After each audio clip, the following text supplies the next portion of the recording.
están todos? Bienvenidos nuevamente a todos los participantes asistentes de la sesión número 3 de hoy del curso Inocuidad Alimentaria para el Procesamiento de Frutas y Hortalizas. Hoy estará a cargo Carlos Enrique Arce Ortiz. Él es biólogo microbiólogo, analista, encargado de laboratorio y está en el sitio de Biodiversidad Chavimochi desde el año 2018. Voy a darle pase a Carlos para que les pueda dar la charla de hoy día. También invitarles a prender sus micrófonos en caso tengan alguna consulta, duda, o en su defecto pueden escribirlo también a través del chat. Yo voy a ir leyendo las consultas. Gracias. Carlitos, ya puedes iniciar con la exposición. Muchas gracias, María José. Muy buenas tardes con todos. Como dijo mi compañera Majo, cualquier duda, sugerencia, aporte que puedan brindarnos será de mucha ayuda para llevar esta exposición de manera más amena posible. Y empezaremos ya con la exposición del tema que nos toca hoy día. Muchas gracias por su participación.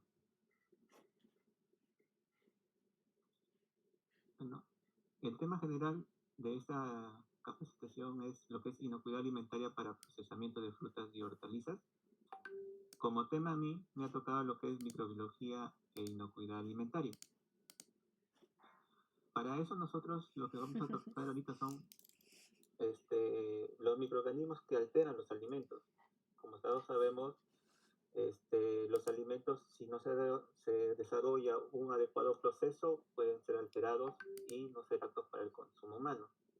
Por eso estamos definiendo como los microorganismos alterantes de los alimentos son aquellos que alteran las características organolépticas y físico-químicas de los alimentos, ya sea en su sabor, olor, pH, viscosidad, textura. Las alteraciones de los alimentos dependen de sus propias características también, de su microbiota presente y del ambiente que rodea el alimento. Dependiendo de estas condiciones se desarrollan diferentes microorganismos. Algunos pueden causar alteración o deterioro. Microorganismos que se presentan tanto en la materia prima están adaptados a usar el producto fabricado como sustrato para crecer y suponen un riesgo. Esto también que trae pérdidas económicas para el productor y la reputación de la marca puede ser afectada. Y finalmente, cuando llega al consumidor, este producto es inaceptable.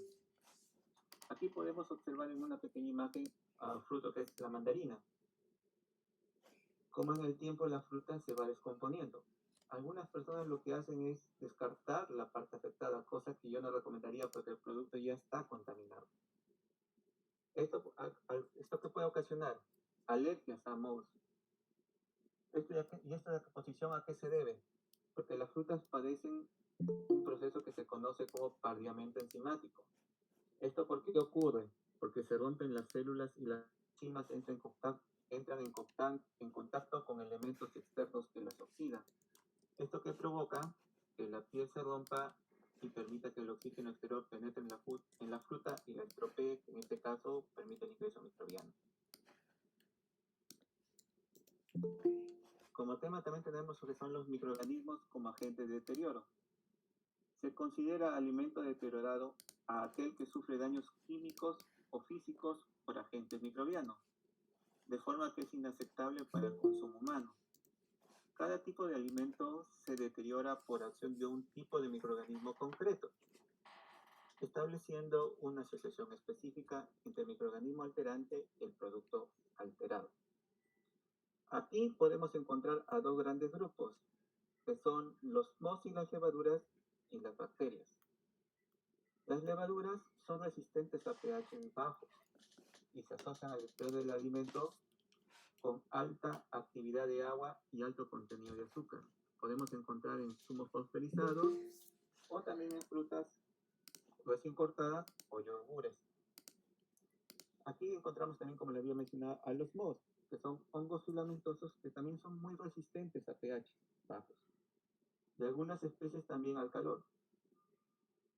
Generalmente, cuando se asocian con los alimentos procesados o formulados, estos evitan el crecimiento de otros microorganismos, como son en el caso de las mermeladas o productos lácteos. Y en las bacterias encontramos como un ejemplo a las bacterias acidolácticas, las cuales deterioran los alimentos debido a su producción de ácido láctico, como metabolito durante el crecimiento bacteriano. Se asocian principalmente a productos como son las carnes frescas o productos listos para el consumo, como pueden ser las frutas, verduras, cervezas o vinos. Por ejemplo, acá podemos encontrar algunos microorganismos y a qué tipo de alimento deterioran. Por ejemplo, tenemos a Rhizopus oryzae, que deteriora lo que es el tomate, al Aspergillus flavus, que deteriora lo que son cereales o cacahuates, al Penicillium, que mayormente ataca a los cítricos, la Zygochancellomyces bailey, que ataca jarabes, jamones y jaleas, al Rhizopus, que también ataca al pan, al Aspergillus, a la tortilla, y a la Pseudomonas, a la carne de res y de aves. Acá también, por ejemplo, lo que es el producto de panadería, si lo dejamos al medio ambiente por bastante tiempo, también son atacados por los hongos y se forma una sustancia, en la parte externa se forma como un esporulado o algodonoso de color verde, dependiendo de qué tipo de hongo es el que está atacando el producto. Y estos solamente son algunos ejemplos de microorganismos que pueden afectar al alimento. Microorganismos como agentes patógenos. Son transmitidos a través de los alimentos. La patología que se produce suele ser de carácter gastrointestinal. La patología, como casos aislados, cuando el mal procesamiento del alimento está producido a nivel particular, pero también suelen asociarse a brotes epidémicos. Aquí encontramos a lo que son infecciones alimentarias e intoxicaciones alimentarias. ¿Qué quiere decir con infecciones alimentarias? Son producidas por la indigestión de microorganismos y las intoxicaciones alimentarias son producidas como consecuencia de toxinas producidas por las bacterias presentes en los alimentos. Acá en este cuadro podemos observar los principales microorganismos patógenos transmitidos por alimentos. Por ejemplo, acá encontramos a la salmonella, el Campylobacter, al Clostridium botulinum, al Listeria monocytogenes, a la Escherichia coli, a Staphylococcus aureus, Escherichia coli, sus diferentes variedades, y el Clostridium perfringens. Por ejemplo, nosotros en el laboratorio, cuando realizamos un análisis de alimentos, en este caso, por ejemplo, una pulpa, nosotros nos basamos en la 591 para los análisis microbiológicos, pero nosotros durante el desarrollo del ensayo también utilizamos cepas patógenas, microorganismos patógenos, como control positivo durante el desarrollo del ensayo. Con esto nosotros, ¿qué hacemos? Verificamos que si ese alimento durante su proceso y al realizar el ensayo presenta algunos de estos microorganismos, y si lo llega a presentar, se realiza la comparación entre el control biológico y las características que presenta en el medio de cultivo del alimento analizado. Y con eso de ahí posteriormente realizamos la bioquímica correspondiente.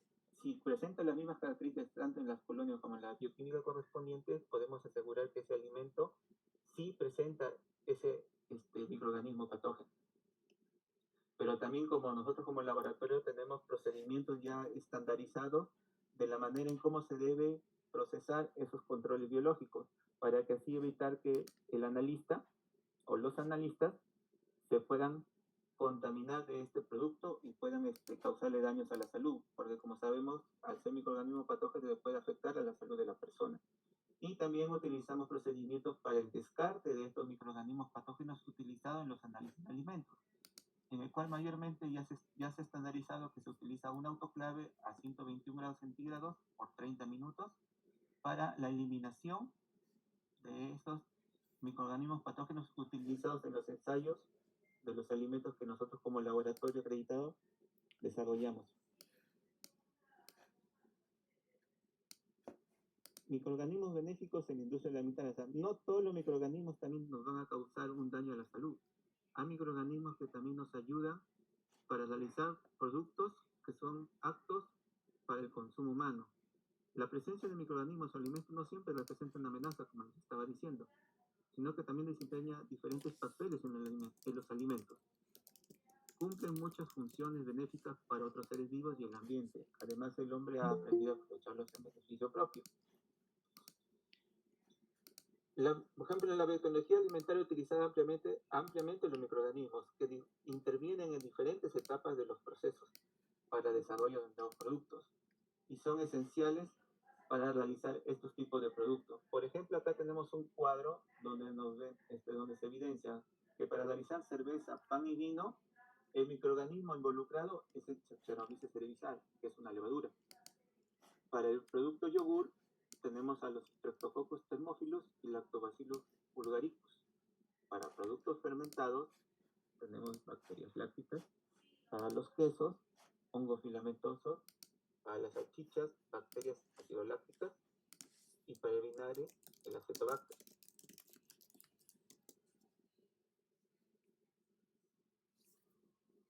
De ahí tenemos también factores que afectan el crecimiento microbiano.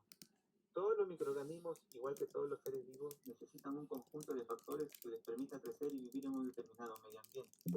Estos son factores obviamente diferentes para cada microorganismo.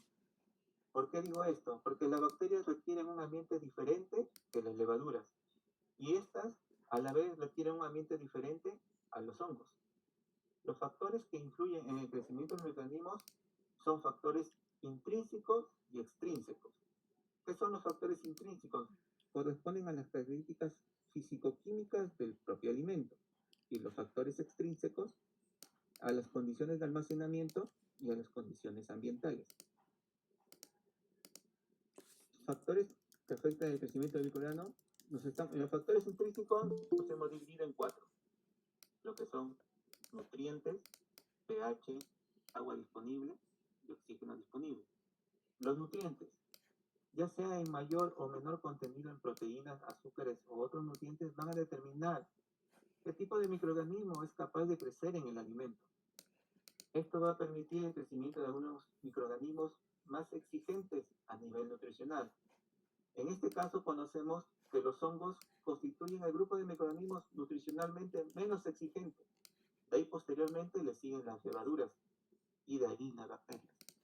Por ejemplo, nosotros en el laboratorio tenemos medios de cultivo, el cual tiene los nutrientes necesarios para que crezca tanto ya sea un hongo, una levadura o una bacteria. Cada bacteria a veces necesita diferentes tipos de nutrientes. Por ejemplo, para lo que es hongos y levaduras, nosotros utilizamos el agar-ox. Para lo que son bacterias, utilizamos el agar BRBL, o para bacterias aerobios mesófilas, el agar PCA, agar puesta colonia, como le decimos, el cual tiene todos los nutrientes necesarios para que crezcan esos tipos de bacterias. De ahí tenemos lo que es pH. Conviene referir que el pH afecta no solo el crecimiento microbiano en los alimentos, también a sus tasas de supervivencia durante el almacenamiento y los diversos tratamientos de conservación. El pH es una medida de un alimento que va de una escala de 1 a 14 y se consideran en 3: pH ácido, pH neutros y pH alcalinos. pH ácidos son los alimentos que están en un pH de 1 a 6. Por ejemplo, en este caso podemos encontrar a las frutas como es el limón o también el vinagre. En pH neutros, mayormente lo que es pH aproximado a 7. Un ejemplo que podemos decir es el agua pura. Y para pH alcalinos o básicos, pues, su pH oscila entre 8 y 14, encontramos a los detergentes y jabones. El pH también, nosotros en los medios de cultivo, para realizar el aislamiento y también la verificación del alimento, si tiene carga no microbiana, también viene con un rango de pH, que ya está establecido para los microorganismos específicos que van a crecer en ese medio de cultivo. Porque hay medios de cultivo que son específicos y hay medios de cultivo que son generales. Como les había mencionado, el tema de nutrientes para el crecimiento microbiano. De ahí tenemos lo que es agua disponible. En agua disponible, los microorganismos están en gran parte determinados por el agua en el alimento. Para la elaboración y conservación del alimento hemos utilizado métodos para reducir la cantidad de agua disponible, aumentando así el tiempo de vida y la estabilidad microbiológica de los alimentos. Uno de estos métodos que se utilizan mayormente acá es el secado, el salado o la adición de azúcar. Que son métodos que se utilizan antiguamente para la conservación del alimento, cuyo principio básico reside en la disminución del agua disponible. Cuanto mayor sea la cantidad de agua, de azúcar o sal, menor será la cantidad de agua disponible y menor la posibilidad de crecimiento microbiano. Los mohos y las levaduras son los microorganismos que menos agua necesitan para poder desarrollarse en comparación de las bacterias. Y en el oxígeno disponible, tenemos que la presencia de oxígeno en el medio ambiente también influye en el tipo de microorganismo que puede crecer en determinado alimento y en la velocidad a la que se puede multiplicar. Nosotros en microbiología encontramos lo que son bacterias aerobias y también bacterias anaerobias. Las bacterias aerobias son microorganismos que necesitan oxígeno para poder sobrevivir. Y las bacterias anaerobias son organismos que pueden vivir sin la presencia de oxígeno, los cuales producen energía a partir de nutrientes que carecen de oxígeno. Pero también encontramos a las bacterias facultativas. Estas bacterias pueden adaptarse tanto en presencia como en ausencia de oxígeno. Un ejemplo de bacterias aerobias, contamos al Lactobacillus, al Mycobacterium y Nocardia. Y para bacterias anaerobias encontramos un ejemplo claro, es el Clostridium. Y en las bacterias facultativas, ahí podemos encontrar como ejemplos a la Salmonella, al Vibrio, a Helicobacter. Un ejemplo de nosotros cómo podemos diferenciar de una bacteria aerobia de una anaerobia es teniendo un medio de cultivo líquido, nosotros lo conocemos como caldos. Por ejemplo, en este caso nosotros a veces utilizamos el caldo VHI, que se conoce como caldo cerebro-corazón. Si inoculas una bacteria anaerobia, estas bacterias se van a depositar en el fondo del medio. Y al inocular una bacteria aerobia, estos microorganismos se van a colocar en la superficie del medio de cultivo.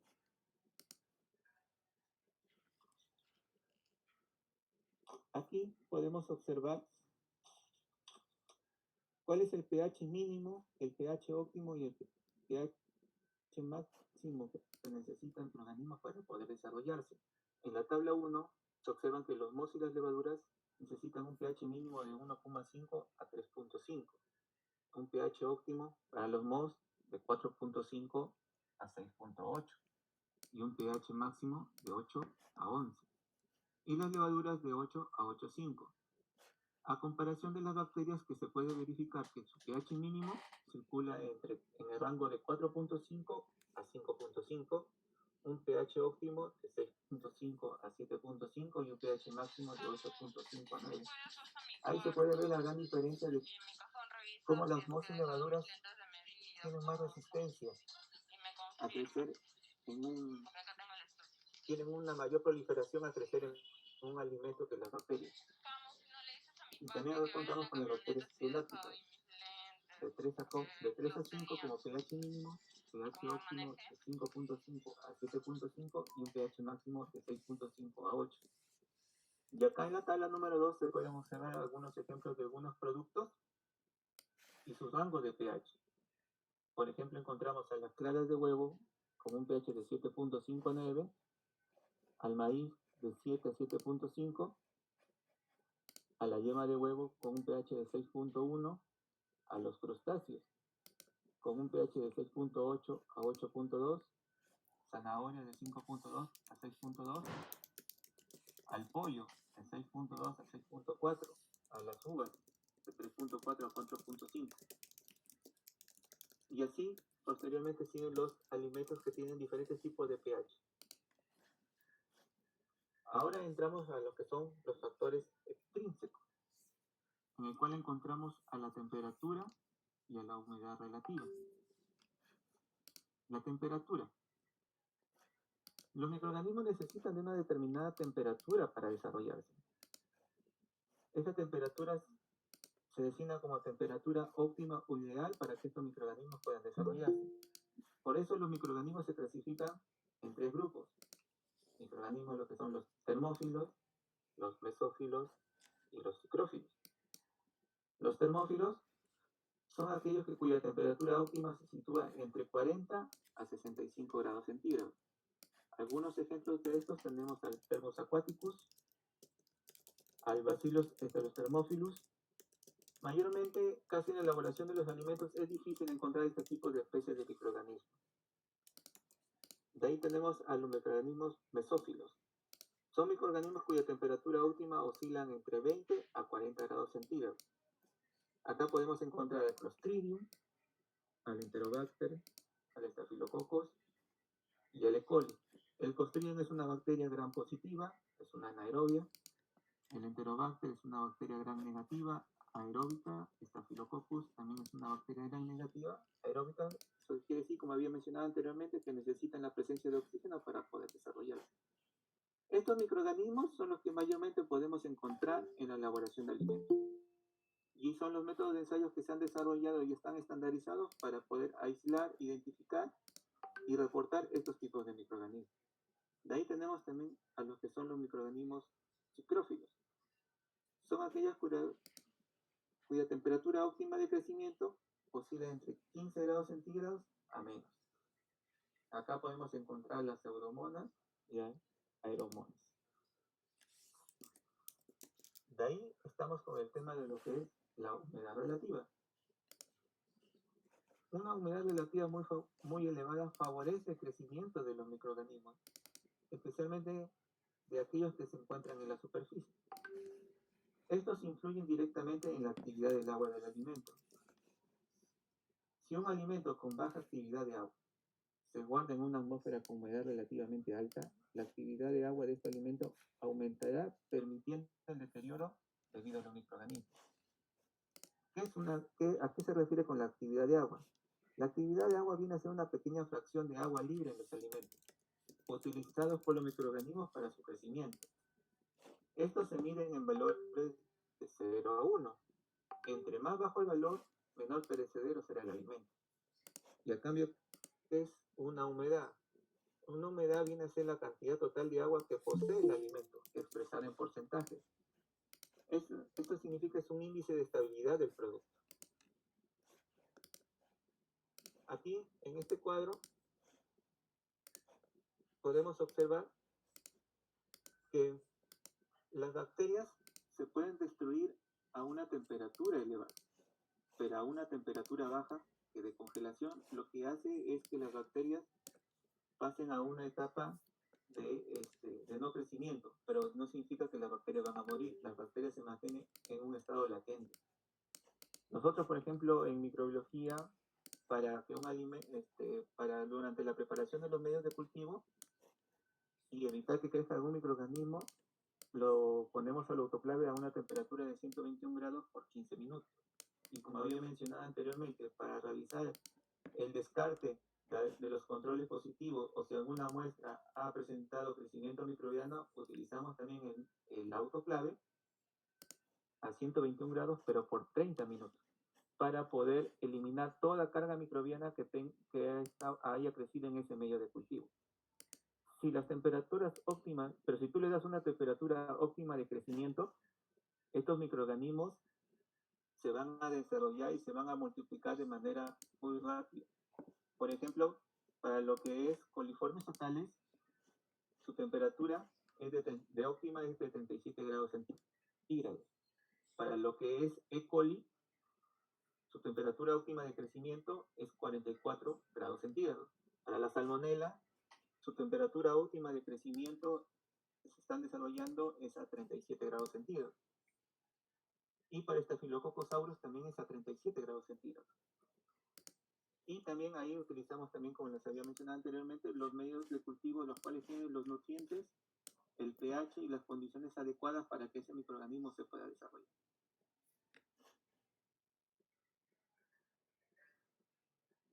¿Qué son los biofilms? Los biofilms son colonias de microorganismos unidos entre sí embebidas en una matriz extracelular y adheridas a un soporte sólido. Debido a los grandes riesgos de contaminación cruzada, es muy importante su detección y posterior eliminación en superficie de trabajo donde se manipulan los alimentos.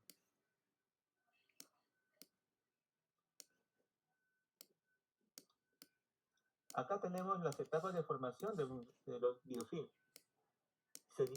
Son 5 etapas: la adhesión, la colonización, la formación, el crecimiento y la dispersión. Esta de acá es la estrategia perfecta que utilizan las bacterias para facilitar la estabilidad y protección en su entorno húmedo y rico en nutrientes. ¿Por qué? Porque en la etapa de adhesión, como dice acá, son las condiciones adecuadas, los microorganismos se sitúan sobre la superficie y se inicia su proceso de adhesión a la misma. La colonización significa que son las células microbianas que dan lugar a colonias. La adhesión se convierte en irreversible. En la formación, las células microbianas empiezan a formar la matriz extracelular, dando lugar a un biofilm maduro. En el crecimiento, se forman intersticios y canales en el interior de la matriz del biofilm, que servirán para el transporte de agua y nutrientes. Y en la dispersión, desprendimiento de fragmentos de biofilm y adhesión de estos a otros tipos de superficies, facilitando la expansión del biofilm. Factores de formación del biofilm. En estos tenemos lo que son las propiedades de la superficie del contacto, el tiempo de contacto, las características de la superficie, la disponibilidad de nutrientes, la composición de la comunidad microbiana y la disponibilidad de agua. Las propiedades de la superficie de contacto es el tipo de sustrato que influye en las características de la unión. En este modo podemos decir que las bacterias tienden a unirse a las superficies hidrófilas uniformemente en una capa, mientras que en el caso de las superficies hidrófobas tienden a unirse en grupos. En lo que es tiempo de contacto, un mayor tiempo de contacto entre células y el sustrato permite que se establezca un mayor número de uniones. Con el tiempo de la adhesión es irreversible. Las características de la superficie. Las características de la superficie celular, como los flagelos, las pines, las proteínas de adhesión y cápsulas, ejercen también su influencia. La disponibilidad de nutrientes. Ejercen una influencia mayor sobre la estructura y composición de los biofilms. La composición de la comunidad microbiana. Los biofilms multiespecie presentan un mayor grosor y son más estables a los factores ambientales que los de monoespecie. Y la disponibilidad de agua es el factor crucial para el desarrollo de los biofilms, porque a una humedad relativa en torno a 90 y 100% posibilita su crecimiento. La mayoría de los films se encuentran en ambientes acuosos, como pueden ser los sistemas de conducción o tuberías de las industrias. Los riesgos. La presencia de biofilm en la industria alimentaria es tan preocupante como habitual. Su presencia en las instalaciones representa un gran riesgo para la seguridad alimentaria y a su vez también puede generar problemas operativos en los equipos y en las instalaciones. ¿Por qué decimos esto? Porque las condiciones alimentarias que podemos encontrar en el interior de una industria propician en muchos casos la presencia microbiana muy diversa. Esta adhesión a una superficie húmeda, ya sea inerte o viviente, es de carácter irreversible.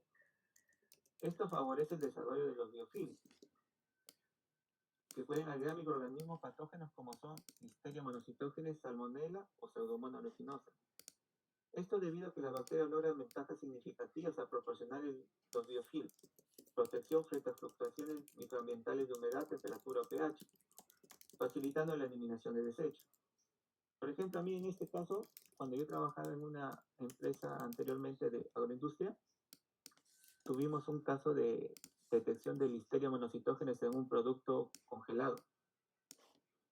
Nosotros ya ahí tenemos procedimientos ya estandarizados para la toma de muestra y para lo que es limpieza y desinfección de tipo de superficies, tanto inertes como vivas. Pero cuando se analizó un lote de los alimentos, durante el análisis se detectó que tenía Listeria monocytogenes, como les estaba comentando, y dimos la alerta para que ese producto pase a cuarentena. Se cogió una nueva muestra aleatoria, se volvió a realizar el análisis y nuevamente tuvimos la presencia de Listeria monocytogenes. Entonces nosotros como grupo de calidad nos reunimos, hicimos un análisis desde el inicio de materia prima hasta producto terminado, tanto del producto como también de todos los procesos. En lo que es superficies, tomamos muestras de superficies tanto en las fajas, en los rodillos, en las cortadoras, manipuladores, y no encontramos evidencia de dónde pudo haber adquirido ese producto la listeria. Posteriormente, al ver que no encontrábamos dónde se estaba formando esa listeria, comenzamos a acompañar a todo el personal de limpieza durante todo el proceso de lavado y desinfección de los equipos. Y en uno de esos nos dimos cuenta que hay algunos equipos que no se pueden desmantelar por completo. Entonces el personal de limpieza, ¿qué hacía? Solamente manguereaba, echaba el desinfectante y lo dejaba ahí. Y nos dimos cuenta que no todo el desinfectante y durante el lavado llegaba a todas las superficies del equipo. Y entonces hicimos el hisopado de esos equipos, y en un equipo que se utilizaba, que es para cortar y darle diferentes variedades al mango, encontramos ahí en una de las superficies internas, que es de difícil acceso, al hacer el hisopado y realizar el análisis, lo encontramos que ahí es donde se estaba produciendo la listeria. ¿Y esto por qué se debió? Porque como por ahí se realiza el procedimiento del producto, como el producto va cortando, se va formando residuos orgánicos, y eso se había adherido a una de esas zonas. Y con el tiempo había fomentado el crecimiento del Listeria monocytogenes. Posteriormente, ya al detectar, se realizó ya una desinfección y ahora más exhaustiva de todas las líneas de proceso. Así entonces controlamos la listeria, pero lastimosamente ese producto que se había elaborado se tuvo que eliminar, porque cuando tienes listeria la presencia de listeria o la presencia de salmonella en un producto, esos productos se tienen que eliminar por ser microorganismos patógenos y pueden afectar la salud de la persona. Ahora, no sé, bueno, si alguno de ustedes ha tenido algún, durante el desarrollo de algún producto, que les haya salido alguna cepa patógena, en el cual ustedes hayan podido detectar. Si alguno nos podía brindar alguna experiencia que haya tenido, o comentarnos por el chat, lo podemos mencionar ahora o al finalizar el tema de exposición, ¿no? Sí, claro que sí, Carlos. Les invitamos a que activen sus micrófonos. De repente quieren compartir alguna experiencia o tienen alguna consulta. Por ejemplo, Elsa Martínez compartió aquí la tecnología HPP. Me parece claro que son altas presiones, ¿no? Sí. De repente para controlar microbiano. Claro, por ejemplo, también para controlar el crecimiento microbiano se tienen que estandarizar las concentraciones en que se deben utilizar los desinfectantes. Porque, por ejemplo, en mi experiencia que hemos tenido, a veces las concentraciones muy bajas te reduce el crecimiento microbiano, pero no te lo elimina. Y eso puede ocasionar que al producto terminado pueda afectar y pueda tener carga microbiana, reduciendo su tiempo de vida útil del producto y produciendo también pueda causar algún daño a la salud de la persona. Eso también son temas importantes que se deben manejar, ¿no? Que también el agua que se utiliza para los procesos tiene que estar clorada. ¿Por qué? Porque en el agua mismo también hay presencia de microorganismos. Todos esos factores uno también tiene que, hasta las mismas manos de las personas, si no hay un adecuado lavado y desinfección de las manos de las personas que manipulan el alimento, también pueden llevar una contaminación cruzada y contaminar el producto. Son varios los factores que pueden ocasionar que el producto pueda sufrir alguna alteración o contaminación. Por eso es siempre importante tener procedimientos ya estandarizados, validados, dependiendo del tipo de producto que van a desarrollar. De acuerdo, Carlos, por el momento no tenemos más consultas. Puedes continuar. Gracias. Ahora entramos a lo que son bacterias que forman esporas.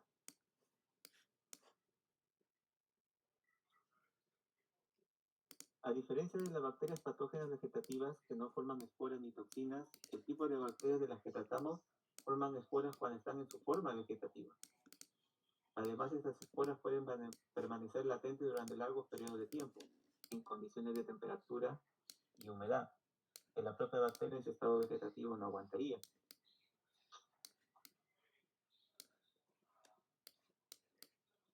Por ejemplo, en los alimentos las formas vegetativas de las bacterias son destruidas, mientras que las esporas pueden resistir estas condiciones. Las esporas resisten a condiciones de temperaturas altas, en comparación con las bacterias que no forman esporas.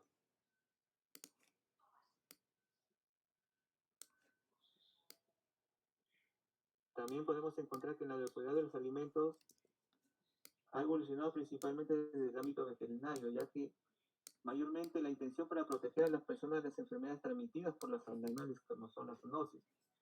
Y los principales enemigos aquí eran los patógenos vegetativos, no tomando en cuenta así o dejando en segundo plano a las bacterias que producen esporas. Por eso es importante también detectar, por ejemplo, las bacterias que producen esporas, tenemos al bacilo y al clostridio, que producen enfermedades a la persona al ser consumidos. Y debemos también tener bastante hincapié en controlar estos tipos de microorganismos y qué procesos son los adecuados para poder eliminarlos durante el proceso de elaboración del producto. Los virus. Estas bacterias se destruyen con calor en fase vegetativa, activa y de reproducción, en torno a una temperatura de 70 grados centígrados. Las esporas pueden soportar temperaturas superiores a 90 grados centígrados, incluso hasta más de 121 grados centígrados en el caso de Clostridium botulinum, pero durante unos minutos. Por eso nosotros mayormente cuando, otra vez lo voy a mencionar, utilizamos esa temperatura 121 grados por 30 minutos para eliminar a los otros patógenos. Acá unos ejemplos tenemos también las especies de Clostridium, tenemos al Clostridium perfringens, al Clostridium tetani y al Clostridium difficile, los cuales son microorganismos que forman esporas. De ahí nos basamos ahorita en el tema de lo que son enfermedades transmitidas por alimentos contaminados. Los alimentos cuando se adquieren en mal estado, contaminados ya sea con bacterias, virus, hongos, toxinas o productos químicos, producen en el organismo una serie de enfermedades cuyos síntomas más frecuentes son las náuseas, los vómitos, las diarreas y los dolores abdominales. Estos de acá se originan por la ingestión de alimentos infectados con agentes contaminados en cantidades suficientes para afectar la salud del consumidor, sean sólidas, naturales, preparados o bebidas como el agua. Los alimentos pueden originar dolencias provocadas por patógenos como son, como les había mencionado, a las bacterias, a los virus, a los hongos, parásitos también. Pueden manifestarse a través de lo que son infección, intoxicación y toxinfección. Infección resulta de ingestión de alimentos que contienen microorganismos vivos perjudiciales. Por ejemplo, esto que ocasiona la salmonelosis, la hepatitis A y la toxoplasmosis. Intoxicación se da por la ingestión de alimentos con toxinas formadas en tejidos de plantas o animales, o de productos metabólicos de microorganismos en los alimentos o de sustancias químicas incorporadas a aquellos de modo incidental o intencional, desde su producción hasta su consumo. Acá encontramos lo que es el botulismo, la estafilococia o toxinas por hongos. Y la toxinfección resulta de la ingestión de alimentos con cantidad de microorganismos causantes de enfermedades, las cuales son capaces de producir o liberar toxinas una vez que son ingeridas. Acá encontramos, por ejemplo, la enfermedad del cólera, que es ocasionada por el microorganismo Vibrio cholerae. Acá en este cuadro podemos observar los alimentos contaminados que producen enfermedades. En este caso tenemos, por ejemplo, a la fiebre tifoidea. que es una enfermedad infecciosa provocada por la Salmonella tífica y se caracteriza por la fiebre continua, postración, dolor de cabeza, dolor abdominal, estreñimiento, manchas rosas en el tórax. Se transmite al consumir agua o alimentos contaminados por moscas, cucarachas, manos sucias o heces fecales. También tenemos lo que es intoxicación por estafilococos.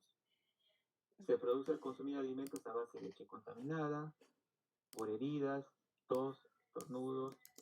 Los síntomas son náuseas, vómitos, dolores abdominales, deshidratación y debilidad. También tenemos lo que es la hepatitis A, que esta es una enfermedad transmitida por el virus de la hepatitis A. Es una enfermedad que se caracteriza por la presencia de fiebre, náuseas, dolores abdominal, ictericia, que viene a ser la coloración amarillenta de la piel. Puede producirse también por contacto directo con una persona enferma o por ingerir alimentos o agua contaminada con eso. La gastroenteritis viene a ser la inflamación de la mucosa del estómago, que se le denomina gastritis, mientras que a la de los intestinos se le conoce como enteritis. Cuando ambos órganos los afectan, se produce la gastroenteritis, que es la irritación e inflamación del conjunto del tracto digestivo. Esta enfermedad se caracteriza por dolor abdominal, fiebre, vómitos y diarrea con sangre y moco. Se produce al consumir alimentos contaminados con materia fecal o por tener las manos contaminadas con heces fecales a la hora de manipular, preparar o consumir los alimentos.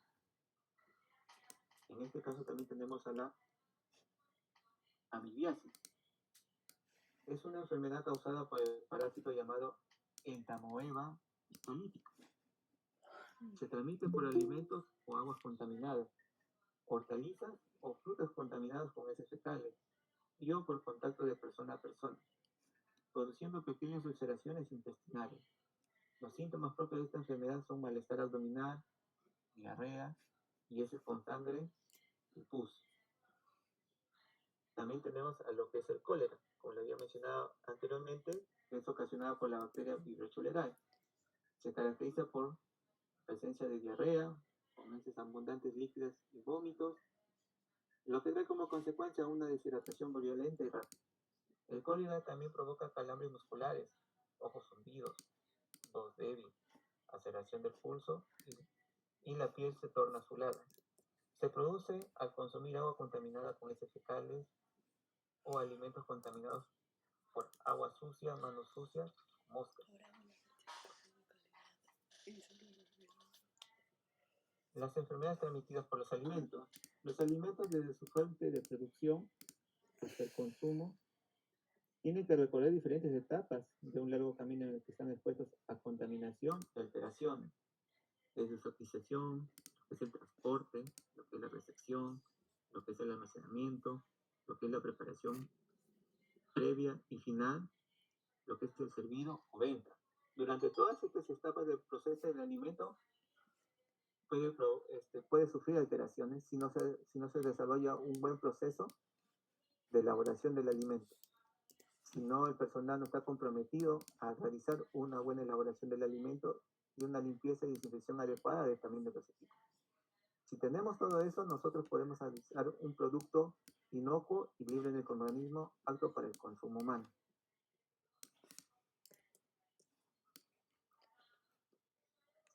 Las enfermedades transmitidas por los alimentos se conocen como ETAs. Y ahí podemos encontrar lo que es la mala higiene del personal. Se puede realizar también por una contaminación cruzada, también por productos químicos en el alimento, con una manipulación inadecuada, temperaturas inapropiadas, por un mal enfriamiento, por una mala desinfección de verduras, frutas y leguminosas, por operarios enfermos, por una cocción o recalentamiento inconveniente. ¿Por qué decimos por una mala higiene? ¿Por qué? Porque los trabajadores, el personal, los operarios, todos debemos seguir una serie de normas de higiene, de manera de no contaminar el producto que se está elaborando. ¿Y esto qué debe ser? que el personal debe lavarse cuidadosamente las manos y uñas antes de cualquier proceso. Para entrar a la zona de trabajo deben utilizar ropa adecuada, limpia y un delantal, de manera de aislar su ropa diaria de posible contacto con el producto. También se deben utilizar gorros o algún sistema que evite la caída de pelo sobre el producto de preparación. También el uso de mascarillas para así eliminar cualquier contaminación por vía oral. Cada vez que el personal entra o sale del trabajo debe ponerse y sacarse el delantal y lavarse las manos cada vez que vuelva a la sala de proceso. Mantener la zona de trabajo en condiciones de perfecta limpieza. Y también mantener uñas cortas y sin barniz. Y evitar también el uso de joyas durante el trabajo. Y eso también, ¿por qué lo decimos? Porque si un personal utiliza joyas durante la manipulación y está cerca a un equipo, este equipo puede ocasionar un accidente de trabajo. Se puede ese joya o arete que puede estar utilizando el personal se puede enganchar en los equipos y puede ocasionar que la persona sufra un accidente.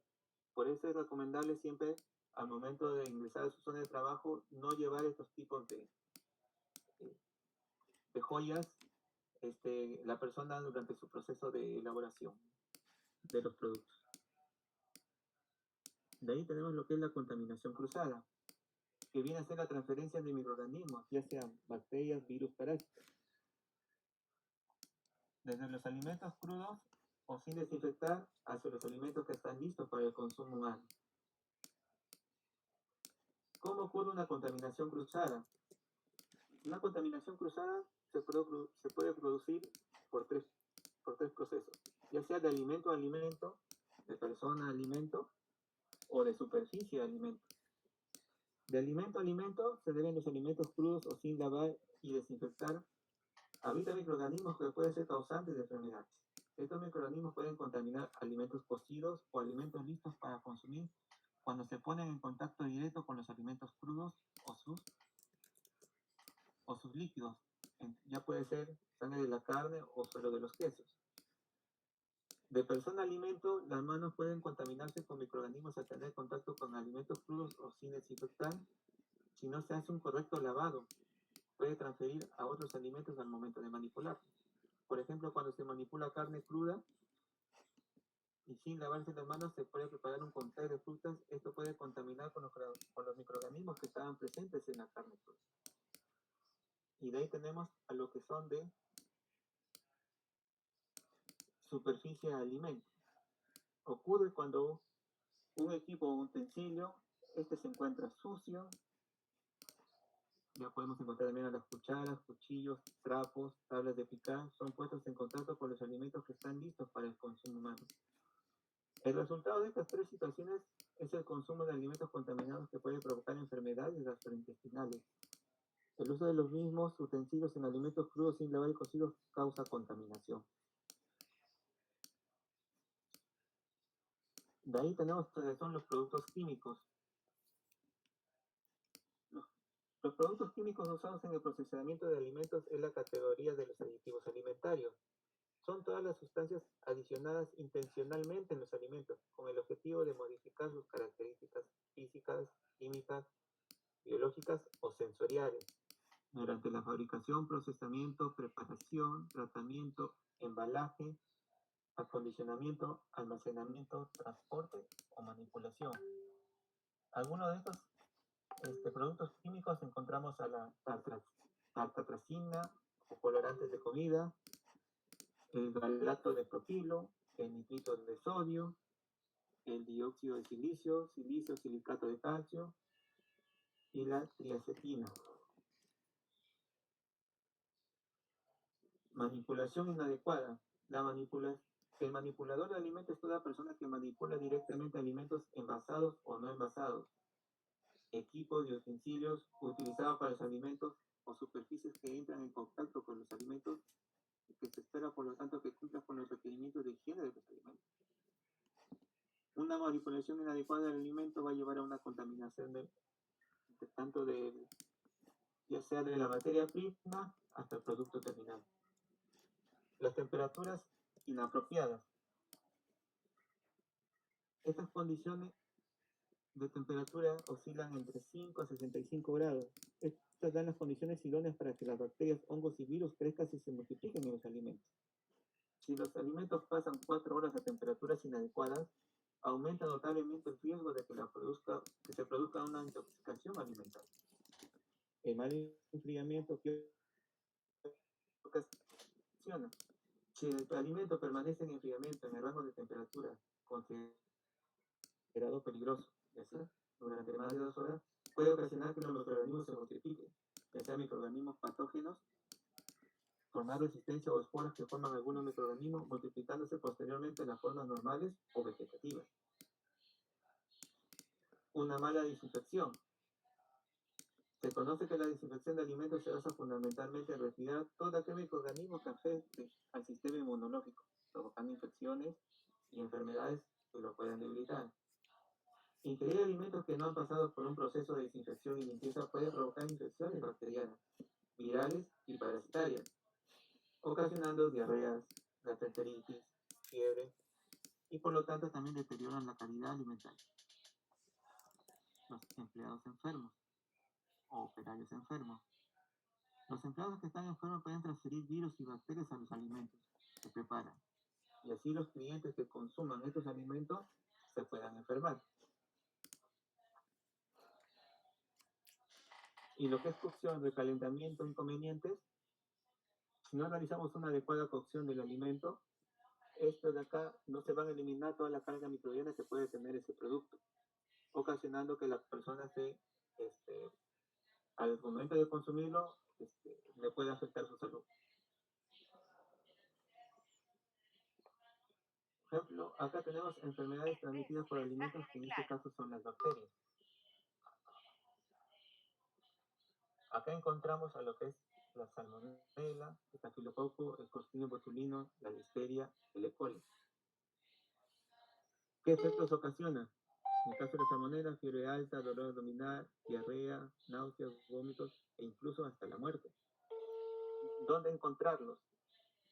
Intestino de las personas y animales, superficie de los huevos, las verduras regadas con aguas residuales, piel y patas de vacas, ratones o insectos. ¿En qué tipo de alimentos lo podemos encontrar? Huevo, carne de ave, pasteles, leches y productos lácteos. Los estafilococos, ¿qué efectos ocasionan? Náuseas, vómitos, dolor abdominal y diarrea, sin fiebre, calambres musculares, escalofríos, estados de shock. ¿Dónde encontrarlo? Lo encontramos en la nariz, en la garganta y piel de las personas, cortes, arañazos, granos, orzuelos, los animales. Lo encontramos en natas, cremas, salsas y quesos. El Clostridium botulinum produce el botulismo. ¿Qué efectos ocasiona? Trastornos nerviosos, debilidad, vértigo, alteraciones de la visión, fallo respiratorio e incluso también la muerte. ¿Dónde encontrarlo? Más que todo en la tierra o intestino de los peces. ¿En qué alimentos los podemos encontrar? Las conservas caseras, productos cárnicos envasados. La listeria, ¿qué efectos tiene? Fiebre, dolor de cabeza, a veces meningitis, aborto, puede ocasionar un coma hasta la muerte. ¿Dónde los encontramos? En la tierra, en aguas no potables, también en algunas personas y en los animales. ¿En qué alimentos lo podemos encontrar? En la leche cruda, en los quesos frescos, productos cárnicos, verduras y hortalizas. Y la Escherichia coli, ¿qué efectos ocasiona? Vómitos, dolores abdominales, diarreas, insuficiencia renal. ¿Dónde los encontramos? En el tubo digestivo de los animales y las personas y en aguas no potables. ¿Y en qué alimentos? En la carne, productos lácteos, frutas y verduras, pescados ahumados y almejas. Las enfermedades transmitidas por alimentos que son ocasionadas por virus. Encontramos acá a la hepatitis A, a la ocasión del virus de la hepatitis A. El modo de contaminación es a través de la contaminación fecal humana, directa o a través del agua. Los síntomas principales que son fiebre, debilidad, náuseas, malestar, a menudo ictericia. Alimentos típicos encontramos en los mariscos crudos o mal cocinados, emparedados, ensaladas. La gastroenteritis viral por el virus Felicivirus, virus típico del Norwalk. El modo de contaminación es por la contaminación fecal humana directa o a través del agua. Síntomas principales son las náuseas, vómitos, diarreas, dolores de cabeza, fiebre leve. Los alimentos típicos: mariscos crudos o mal cocinados, emparedados, ensaladas. La gastroenteritis viral por el rotavirus. El modo de contaminación fecal humana. Síntomas principales: tenemos a la diarrea, especialmente en bebés y niños. Los alimentos típicos: alimentos crudos o mal manejados de los alimentos, o mal manejo de los alimentos. De ahí tenemos el reovirus o rotavirus. El modo de contaminación es de persona a persona por la ruta fecal oral. La convivencia con animales de malos hábitos higiénicos. Los síntomas principales tenemos a la diarrea, deshidratación en infantes menores a los 3 años, y esto de acá aumenta en la temporada invernal. Alimentos típicos: encontramos a las frutas, utensilios, juguetes. Y de ahí tenemos a las setas ocasionadas por moscas.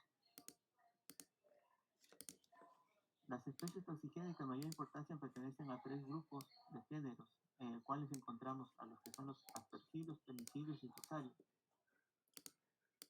en el cual se dividen en aflatoxinas o procatoxinas A, fumixina B1, vomitoxina o deoxinapalorinol y la patulina. Las aflatoxinas es ocasionada por las aspergillus, principalmente el Flavus y parasíticos, presentes en cereales, frutos secos, coco, cacao, lentejas, plátanos, quesos, vinos, especies, leches y derivados. ¿Qué efecto ocasiona? La hepatotoxicidad. La ocratoxina A es ocasionada por el Aspergillus ocracius o Penicillium verrucosum. Lo encontramos presentes en cereales, sobre todo cebada, en legumbres, en quesos, en maní, granos de café, carnes ahumadas, embutidos, vinos, cerveza. El efecto que ocasiona nefrotoxicidad. La fumicina B1, en el cual acá participa el Fusarium moniforme, presente en cereales y productos de cereales. El efecto que ocasiona son trastornos gastrointestinales, puede ocasionar también cáncer de esófago, estómago. La vomitoxina es ocasionada por el Fusarium graminearum, presente en cereales y productos de cereales también. ¿Qué efecto ocasiona? Trastornos gastrointestinales que pueden ser agudos. Y la patulina es ocasionada por el Penicillium expansum, Aspergillus,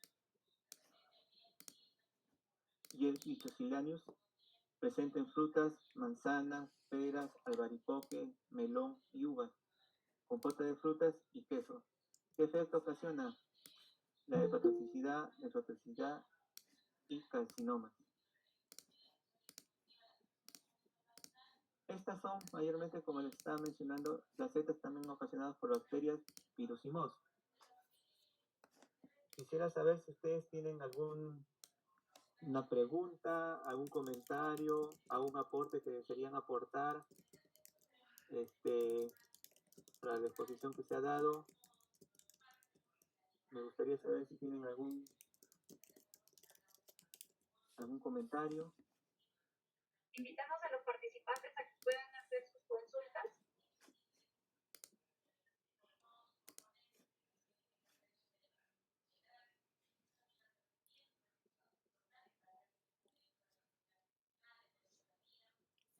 Bueno, yo tengo una consulta. En tu experiencia, Carlos, por ejemplo, en el CITE, ¿con qué bacteria es la que más tienen que lidiar o controlar, por ejemplo, en un proceso, ya sea de conservas? En el tema de, por ejemplo, en el CITE, lo que más nosotros tenemos atacamos mayormente son los mohos y levaduras. ¿Por qué? Porque los mohos y levaduras se encuentran en el ambiente. Entonces nosotros, mediante nuestro proceso de desinfección, tratamos de reducir la mayor carga microbiana posible. Para eso nosotros aplicamos controles ambientales a las distintas etapas del proceso, desde recepción de materia prima hasta producto terminado. ¿Por qué? Porque mayormente nosotros como laboratorio acreditado, ¿qué nos pide? Que los ambientes donde se desarrollan los productos tiene que haber una carga microbiana menor a 15 UFC. Si sobrepasa esos 15 UFC, puede ocasionar que ese alimento durante todo su proceso de elaboración pueda presentar carga microbiana. Entonces nosotros aplicamos esos procesos para controlar los productos. Aparte también las temperaturas de los procesos que se utilizan deben ser las adecuadas, porque si no, por ejemplo, durante una etapa de pasteurización, nosotros no utilizamos la temperatura adecuada ni el tiempo establecido, puede presentarse una carga microbiana en el producto terminado, ocasionando que su vida útil sea mucho menor y no sea adecuado para el consumo humano. Entonces, hay varios factores que debemos tener en cuenta. Nosotros como laboratorio tratamos de ponerle bastante hincapié en la etapa, en lo que es los procesos para desarrollo microbiano, siempre que los productos sean adecuados, libres de microorganismos, inocuos y aptos para el consumo humano, y que cumpla con todos los estándares de calidad. Porque si no hacemos eso, prácticamente, como había mencionado anteriormente, estamos dejando mal el nombre de la empresa donde se desarrolla el producto. Y aparte, el productor también queda mal ante los consumidores porque no está ofreciendo un producto de calidad. Por ejemplo, yo una vez, cuando trabajaba también allí en otro laboratorio allá en Chimbote, una vez nos llegó una lata de conservas hinchadas. ¿Esto qué se debe? A que no se había realizado un buen sellado del producto. Entonces, al realizar el ensayo de esterilidad comercial, se observó la presencia de Clostridium. Y eso de ahí el Clostridium es un microorganismo que puede afectar en alto grado la salud de la persona. Y también ahí cambia sus características del producto, ya sea en sabor, color, y prácticamente estaría el productor que lo está desarrollando quedaría mal ante el consumidor. ¿Por qué? Porque ya ha pasado procesos en que, por ejemplo, desarrollan en tal región, pero cuando las latas son llevadas a unas regiones con mayor altitud, hay algunas latas que se han encontrado hinchadas y se han procedido a analizar.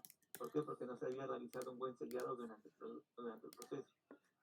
Tenemos que tener bastante cuidado durante la elaboración del producto, cumplir con todos los estándares que te piden las normas y así poder cumplir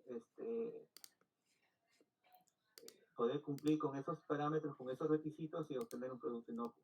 Siempre nosotros ahí en el sitio tratamos, como somos una institución que apoya a los pequeños productores, que sus productos siempre sean aptos para el consumo humano y libres de microorganismos. Y también nosotros lo que facilitamos es que al obtener un producto libre de microorganismos, poder obtener un registro sanitario, en el cual le ayuda al productor para poder distribuir su producto. Y más siendo un laboratorio acreditado, también lo que ofrecemos también al obtener un informe de ensayo acreditado, que ese producto pueda hasta exportarse a otros países. Claro. Está bien, Carlos. Mira, tenemos 3 consultas. Henry Antonio Sosa pregunta, ¿cuál es el principal factor en los eventos de contaminación microbiológica?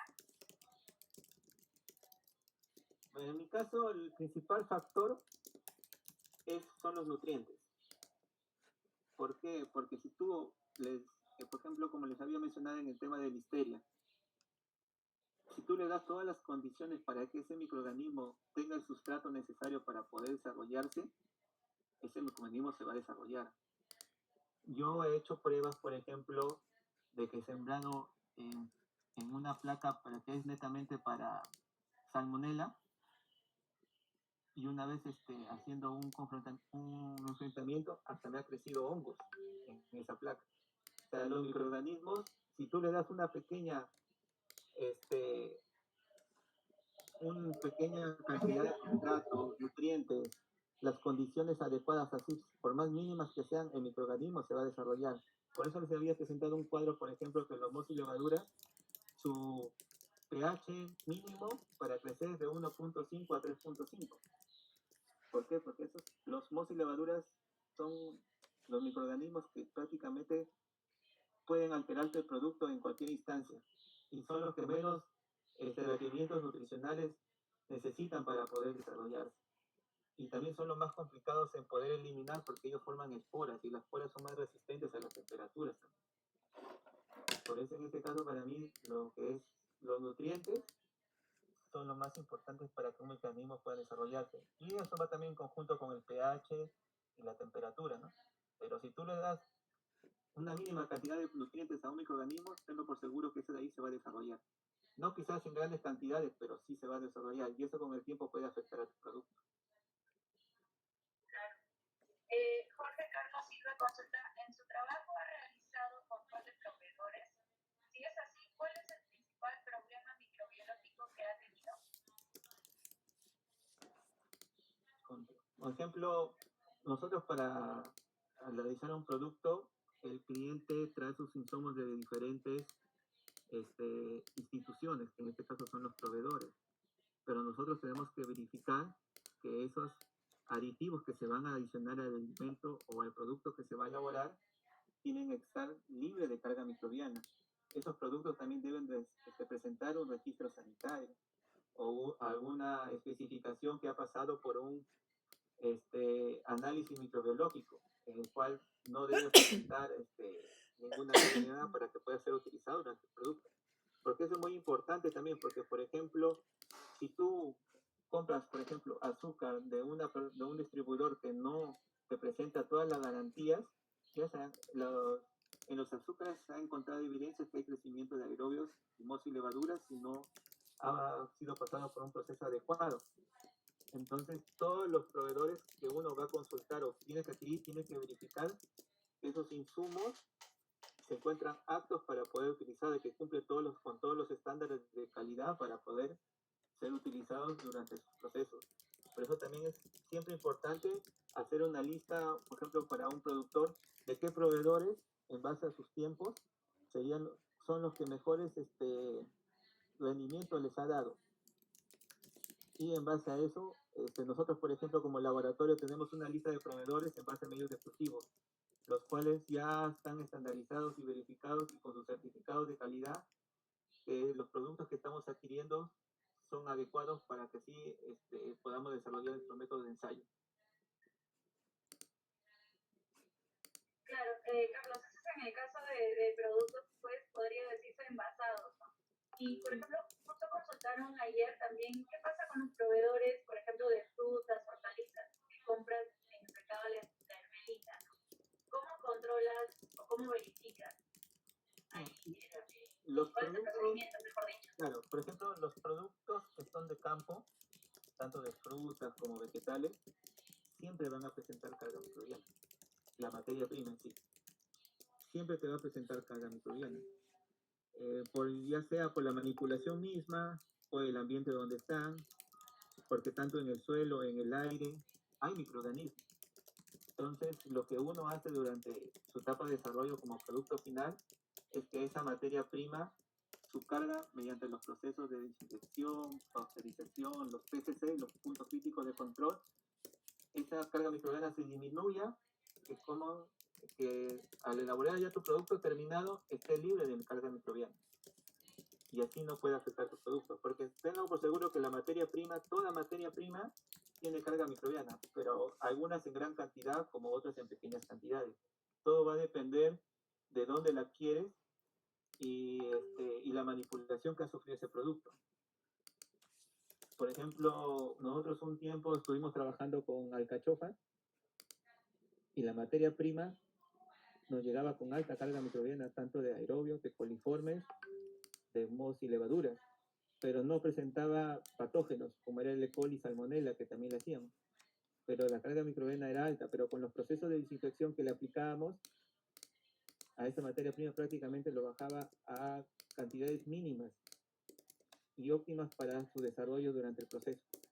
Por eso siempre también es tener bastante cuidado de qué procedencia puede ser el producto, porque hay productos que quizás están siendo muy manipulados o también qué personas las están manipulando, porque como estaba mencionando, también las personas pueden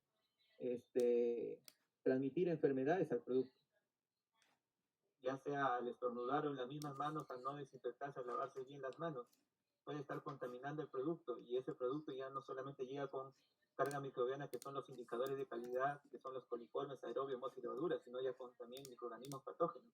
Ya puede ser una salmonela, o también puede ser un E. coli, hasta una listeria. Por eso siempre es importante verificar la procedencia del producto. Verificar y hasta se me ocurre de repente auditar, ¿no? Porque tú puedes controlar dentro de planta, pero no sabes cómo viene de campo. Exactamente.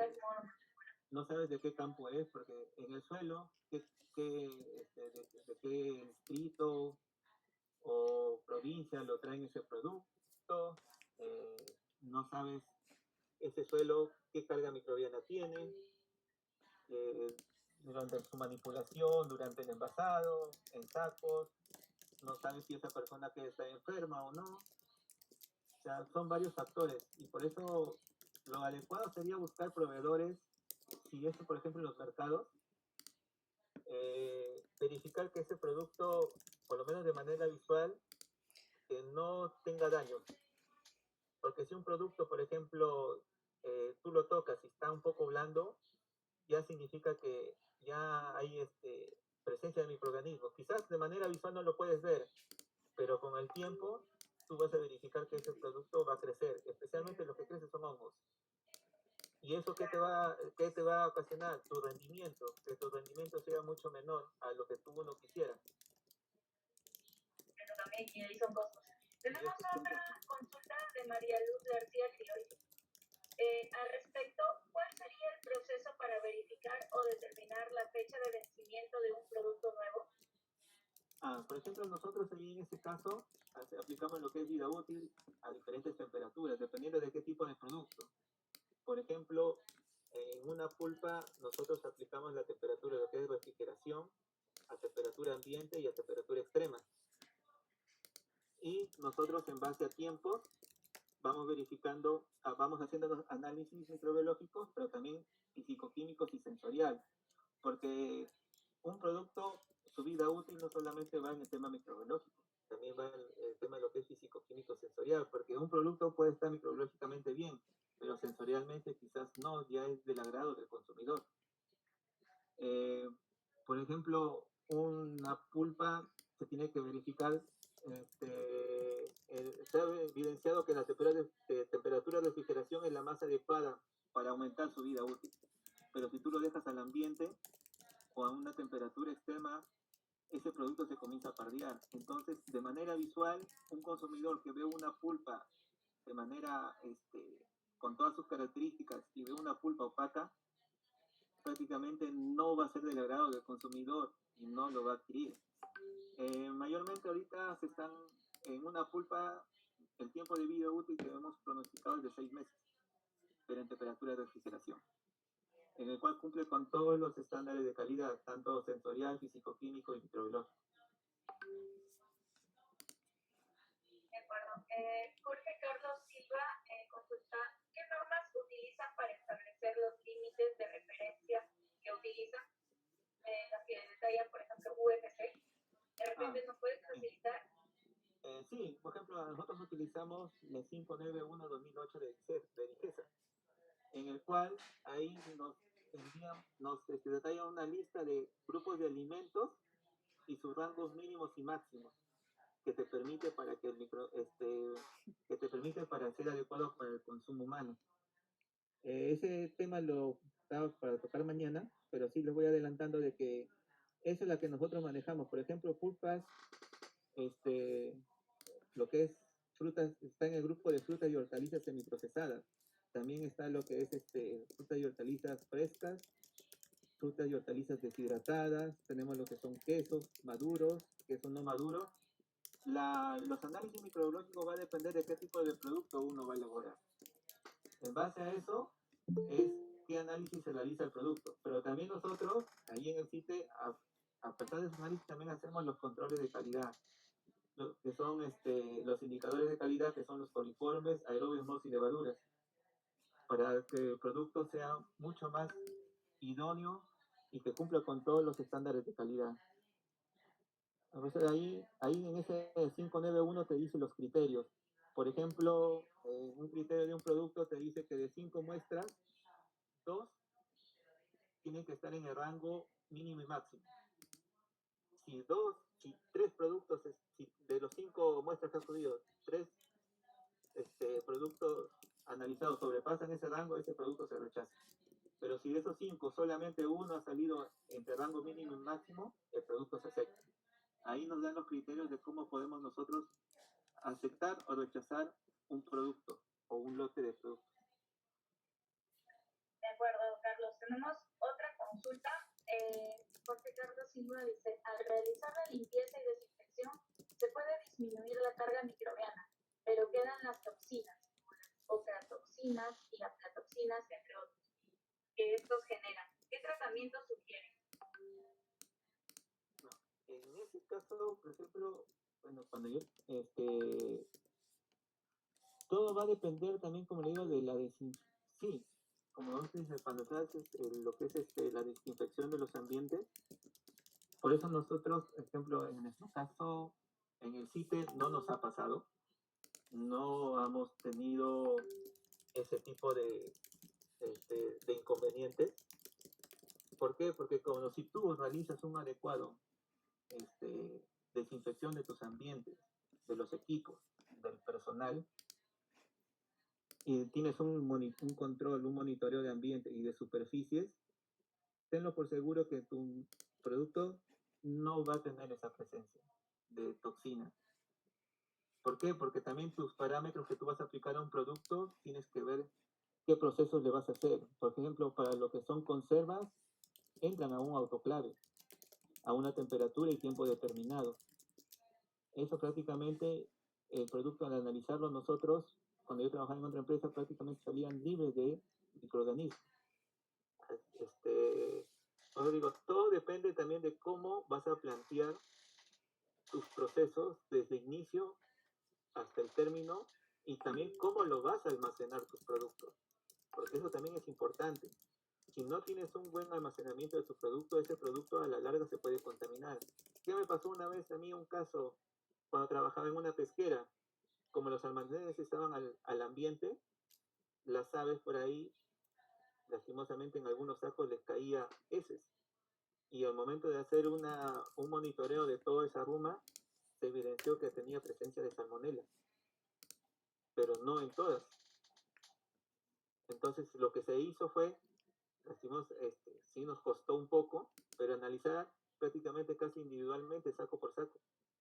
Y especialmente lo que se encontró fueron los sacos superficiales que estaban en la zona de arriba de la ruma, y los sacos que estaban abajo prácticamente no presentaban esa presencia. Entonces lo que se hizo fue ya descartar esos sacos y proceder con el embarque, ¿no? Igual eso nosotros lo hicimos de manera interna, pero también vino un laboratorio externo en el cual procedió a hacer los análisis y nos dio la confirmación de los análisis que nosotros habíamos obtenido. Por eso también, como digo, es importante no solamente durante el proceso, sino también el almacenamiento del producto. Porque si no lo almacenas de manera adecuada, ese producto, su vida útil también va a disminuir. Tenemos que ver varios factores durante la elaboración de un producto. ¿Qué productos les pueden afectar o qué procesos sí serían los adecuados con los cuales no? Entonces, por eso siempre es importante informarse, ver qué normas podemos utilizar, ver cuáles son las técnicas más adecuadas para poder realizar o elaborar un producto. Carlos, de repente como nosotros ya tenemos validado un procedimiento, ¿no? Quizás sería bueno que le podamos facilitar a los participantes este documento, ¿no? Quizás puede ser. Sí, por ejemplo, le podemos pasar desde lo que es materia prima hasta producto terminado, qué proceso nosotros realizamos, las temperaturas, los tiempos y las etapas. Ya, de acuerdo. Entonces, bien, nos comprometemos en pasarles también esta información para que la tengan y lo puedan usar pues cuando consideren. Lo que Jorge, Carlos. Disculpa, lo que sí también les recomiendo es que cuando vayan a adquirir a un equipo, vean también si ese equipo se puede desarmar por completo. Porque si ahí vemos que hay un equipo que prácticamente hay algunas partes que no se pueden desarmar para poder realizar la limpieza y desinfección, hay que tener bastante cuidado o durante sus monitoreos hacer tomas de muestras de esos equipos, si es posible, en esas zonas.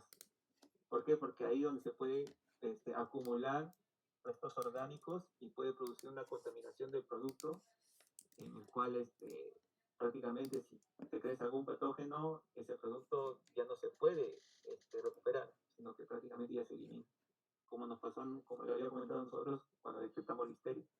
Prácticamente fueron 2 lotes de, de producto terminado de mango que se tuvo que eliminar. Sí, hay que tener mucho cuidado con ello.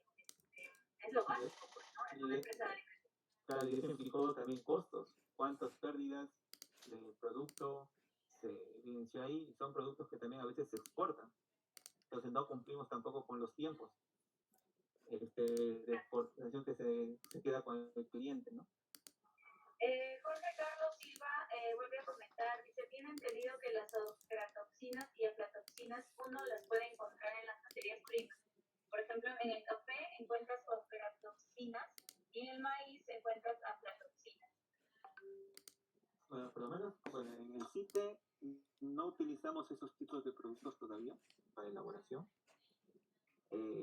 Sí, como le digo, son toxinas que se pueden encontrar, pero si tú, como dicen las toxinas, pero si tú realizas un buen control,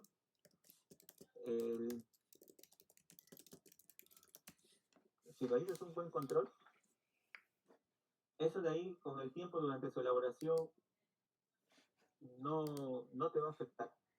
Pero por eso, o sea, pero si es como producto, si lo quieres vender como materia prima, ahí sí tendrías que tener bastante cuidado. Porque ese producto, si ya están con esas toxinas, el consumidor, la persona que lo va a consumir se va a enfermar. Por lo menos nosotros en el sitio no estamos utilizando esos productos todavía. De acuerdo.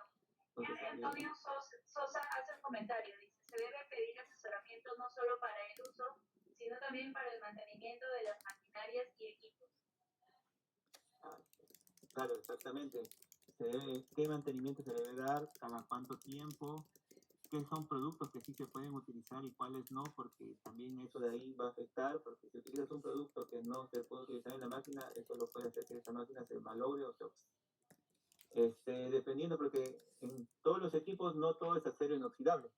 Ahí también va a tener bastante cuidado con eso.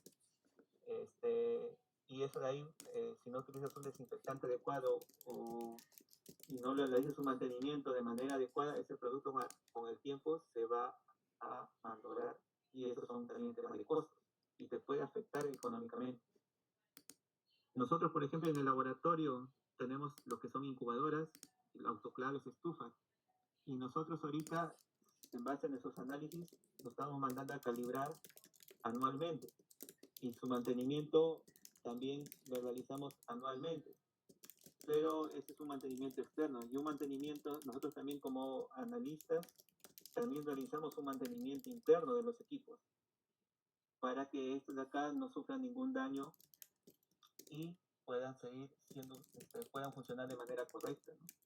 Sí, eso es lo que menciona también es muy importante. Si no realizas un mantenimiento de tus equipos, eso con el tiempo, ese equipo se malogra y ya no puede ser utilizado y eso implica también el tema de costos. Efectivamente, todo se refleja en los costos. Bueno, ya no tenemos más consultas por el momento. Puedes continuar, Carlos.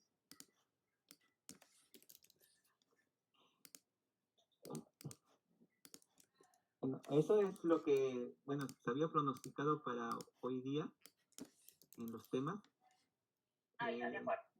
Lo que me había mencionado uno de los participantes de los criterios, le voy a dar más hincapié el día de mañana y aparte, esa norma lo podemos encontrar,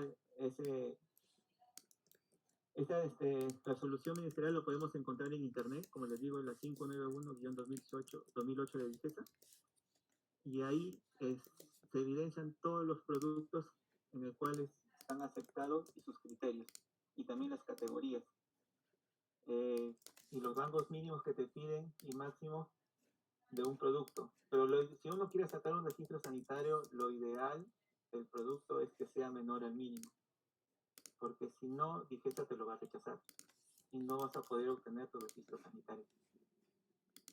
Eso también hay que tener bastante cuidado. Lo ideal es que no salga con crecimiento microbiano. Lo ideal es que el producto sea inocuo y libre de microorganismos. Pero ha pasado casos, ¿no? Que a veces uno hace su producto en casa Sí. y luego se analiza y...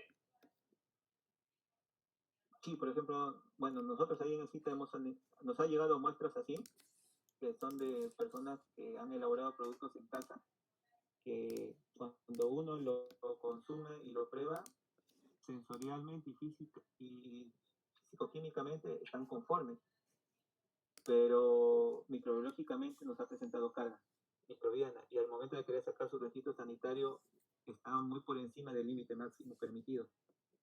Y entonces nosotros también como institución lo que ofrecemos es que esos productos que normalmente están realizando de manera artesanal, lo podemos pasar a una etapa ya industrializada y con características óptimas y libres de microorganismos. Y así ayudamos a los pequeños productores a poder brindarles y puedan seguir su emprendimiento, ¿no? Como futuros productores de productos aptos para el consumo humano, ¿no? Es lo que nosotros también como sitio apoyamos a las pequeñas y medianas empresas, ¿no?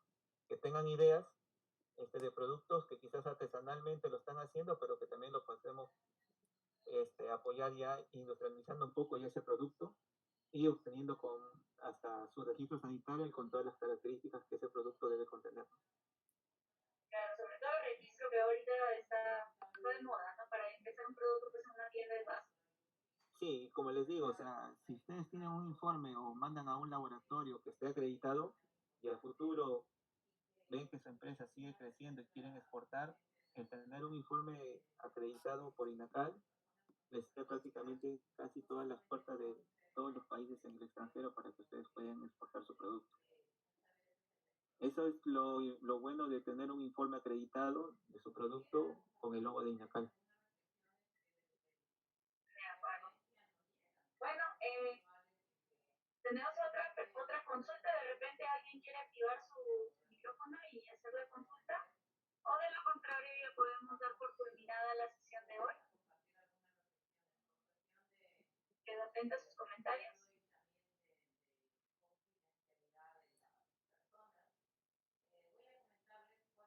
De acuerdo, no hay más comentarios. Bueno, gracias por asistir entonces a la tercera sesión del curso de inocuidad y procesamiento de frutas y hortalizas. Hemos tenido al señor Carlos Arce. Mañana ya es la última sesión, como vuelvo a repetir, ingresamos con el mismo link y mañana al finalizar la sesión vamos a tener una pequeña prueba de salida. Además, el hecho de ya participar se les va a compartir una constancia de participación también a cada uno de ustedes. Y nuevamente reiterarles las gracias por la confianza y la participación en estos cursos virtuales. Nos vemos mañana.